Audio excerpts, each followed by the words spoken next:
మే 14వ తేదీన తిరుమలలో స్వామివారిని మొత్తం 75,783 మంది భక్తులు దర్శించుకున్నారు. అందులో స్వామివారికి మొత్తం 35,665 మంది భక్తులు తలనీలాలను సమర్పించారు. నిన్నటి రోజున తిరుమలలోని శ్రీవారి హుండీ యొక్క ఆదాయం అనేది 3,08,00,000 రూపాయలు. ఈరోజు కూడా ఎటువంటి దర్శనం టికెట్లు లేకుండా నేరుగా భక్తులను ఫ్రీ దర్శనానికి అనుమతిస్తున్నారండి.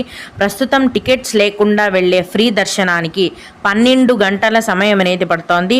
అలాగే తిరుపతిలో ఇచ్చే సర్వదర్శనం టికెట్లను తీసుకొని దర్శనానికి వెళ్ళే భక్తులకు దర్శనానికి 4 నుంచి 5 గంటల సమయం అనేది పడుతోంది. అలాగే 300 రూపాయల దర్శనం టికెట్లు కలిగి ఉన్న భక్తులకు మరియు 500 రూపాయల దర్శనం టికెట్లు కలిగి ఉన్న భక్తులకు దర్శనానికి 3 నుంచి 4 గంటల సమయం అనేది పడుతోంది. ఈరోజు కూడా సుపదం ఇన్ఫాంట్ దర్శనం అనేది ఉందండి. ప్రస్తుతం చిన్న పిల్లల సుపదం ఇన్ఫాంట్ దర్శనం